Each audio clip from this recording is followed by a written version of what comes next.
With a 96% on Rotten Tomatoes, it's no question that Spider-Man Across the Spider-Verse was a freaking banger. Some people even go as far to say that it was better than the first one. This movie brought back and introduced different types of Spider-Mans from comics, movies, and other places that Spider-Man might be hanging about. Across the Spider-Verse has over 280 characters in it, most of which are different takes of the iconic web slinger. An audience will be able to find some new favorite Spider-Man by the end of the film. But in today's video, I want to break down 10 of the most powerful Spider-Man in the film. And make sure you stick to the end of the video because some of these characters are on screen for only like 2 minutes and you probably missed them. Number 10 is Spider-Byte, also known as Margo Kess. Spider-Byte originates from Earth 22191, where most of humanity at that point escapes life through VR. Margo Kess strives to be the exception by hacking the system and turning into her version of Spider-Man. And this version of Spider-Man is more focused towards tech. In this sense, Spider-Byte actually doesn't do that much physical fighting in Spider-Man, but she's a very prominent figure in the Spider Society Miguel O'Hara made. Spider-Byte's tech prowess is responsible for the machine that returns various anomalies back to their own universes. And this device is pretty essential for keeping the Spider-Verse balanced. So while she's not necessarily in the front lines, Spider-Byte is keeping it intact in the background.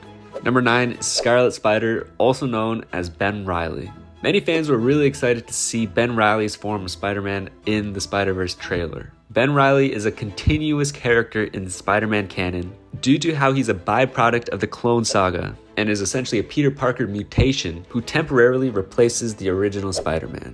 Andy Samberg's natural comedic tendencies really helps accentuate Ben Reilly's melodramatic monologues, paired with his 90s era style and art design. Scarlet Spider is largely played for laughs in Across the Spider-Verse, but Miguel O'Hara turns to him when he needs support. And in the end, he eventually proves himself to be a top-tier member in the Spider Society that Miguel O'Hara created. Number 8 is Spider-Rex, also known as Peter Parker. Earth 66 is a prehistoric version or realm that features different versions of our beloved superheroes, including Peter Parker, also known as Peter Parker, also known as Spider-Rex. Spider-Rex is this huge T-Rex dinosaur combined with Spider-Man, which I don't even know how people make up this kind of shit, but it's nevertheless really cool and interesting to see different takes of Spider-Man. Spider-Rex is only in Across the Spider-Verse for a few minutes when the whole chase scene happens when all the Spider-Mans are running around. And I think it's really important just to show the different variations of Spider-Man, because you got like over 280 different characters, man. And seeing a freaking T-Rex Spider-Man, I think is just really cool. Really shows off the different universes and how imaginative you could be. And honestly, in the next movie coming out, Beyond the Spider-Verse, I won't be surprised if Spider-Rex comes back. I could definitely see like a Spider-Man charging into battle on top of a Spider-Rex, kind of like a battle mount. I think that'll be really cool. Let me know if you guys also have different kind of theories of what we can expect in the next movie. The 7th most powerful Spider-Man in Across the Spider-Verse, I think, is Spider-Woman, also known as Gwen Stacy. I mean, she has to be on this list somewhere. She's one of the main characters, and she stood out a lot in the first film. And I feel like the second film is almost just as much as her story as Miles. In this film, Gwen learns a lot about herself. She also learns about her family and what she just wants to do in life in general. Jessica Drew takes Gwen under her webbed wing and helps her further come into her own. Gwen's background being a drummer really helps out her skills as Spider-Woman, just because that rhythmic sense can really help a lot, whether you're web slinging, doing these complicated like web maneuvers and stuff that I feel like most Spider-Man couldn't do if they didn't have the skill set that she had. And it's said to believe that in the next film, she's going to be leading a full-on rescue mission. Something to think about. I think she's pretty cool. Number 6, we have Spider-Man India, whose name is Praviter Pravhakar. Sorry if I just butchered that. I hope I said that right. Spider-Man India was introduced in another Spider universe. The universe is called Manhattan, kind of like Mumbai, Manhattan combined. And Spider-Man India helps Miguel pursue Spot. Spider-Man India is pretty different compared to other Spider-Men. Specifically the way he slings his web. He uses like a yo-yo or something in the film. I think it's a very unique take on Spider-Man. In the film, Spider-Man India is pretty comedic. He's pretty lighthearted, making jokes on how easy it was when he's only been fighting crime for like 6 months. But towards the end of that scene, he experiences tragedy just like all Spider-Man does. And Miguel seeing that reality check in him makes sense why he recruits him onto his Spider-Force team. We're halfway through the list, and I just want to remind you guys, if you guys are enjoying the video, make sure you subscribe. We're trying to hit 1,000 subscribers, and every one of you guys subscribing definitely counts. Anyways, let's continue on the list. Number 5 is Cyborg Spider-Woman.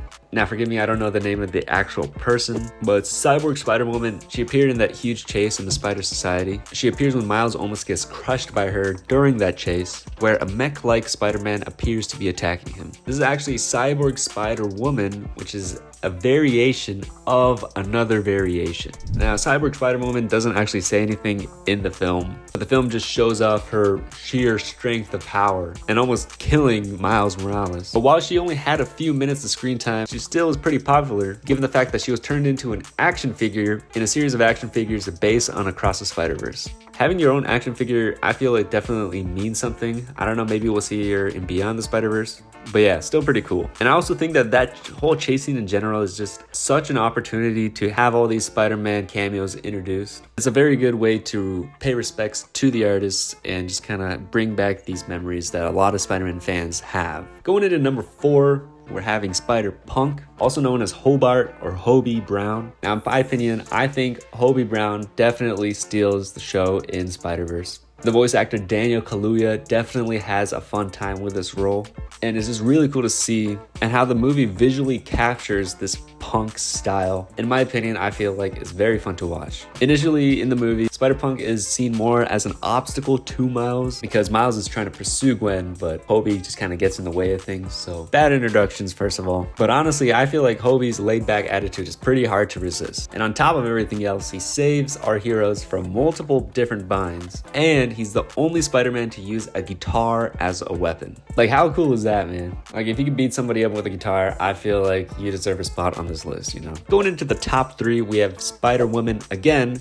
but this is Jessica Drew. Across the Spider-Verse has different versions of Spider-Woman, but I think the film crafts a unique take on this superhero. Voiced by Issa Rae, Spider-Woman is on the top of the food chain in the Spider-Force that Miguel creates. One thing that makes Jessica Drew so powerful is because that she fights crime without a secret identity. Also, being on the top of the force, she feels a lot of the weight that the other Spider-Men do. Like, if they mess up or if they make the wrong choices, it always kind of comes back to her. So being kind of like a management role, I feel like is very crucial, and you got to be really confident and smart to pull that kind of stuff off. What makes her unique is that she has a motorcycle, and she uses it so well that it's almost as an extension of her own body. And overall, Jessica Drew just helps Gwen and Miles and everybody else just do their best work, almost like a motherly figure, and I think that's really important to have on the Spider Society. And we got number 2 coming up, and I think it's Spider-Man 2099. Now, Spider-Man 2099 was first teased in the end credits of the first Spider-Verse movie. Miguel is the leader of the super secret Spider Society, where he keeps balance and control across the Spider-Verse. A big thing that he does is maintain canon consistency. What I think is really interesting is that Miguel is almost as big of a villain to Miles as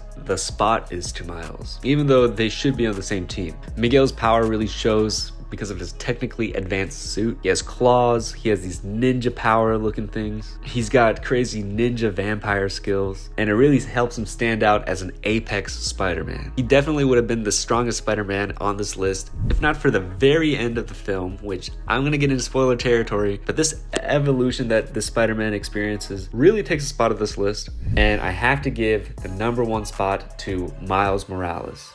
Now, Miles Morales is from Earth 1610, and he is essentially the de facto Spider-Man in the Spider-Man trilogy's central universe. Now, you see, Miles experiences an identity crisis throughout the film, but in the end, he eventually emerges stronger than ever, convinced that nobody can stop him, even himself. Now, Miles' Spider-Man has grown so far from the beginning of the first Spider-Verse movie, and is able to bring his confidence into the field. Up to this point of the timeline, Miles has gained a lot of abilities, just adding to his spider arsenal. 2 very notable things, which is electricity and camouflage. And just those 2 alone gives a huge advantage over any other Spider-Man in my opinion. And I'm just really excited to see what happens in the next film, where he essentially meets his double or his twin, which looks even stronger than him. But yeah, guys, tell me what you guys thought about this list. If you think I missed anybody from the film, comment below your favorite cameos in the movie. If you made it this far in the video, I have to imagine that you liked it, so go ahead and hit that like button and make sure to subscribe down below. If you'd like to know more about Spider-Man, I made a video about him a week ago on how charismatic he is, so make sure to check that video out. And anyways, it's Ethan, guys. I'll see you guys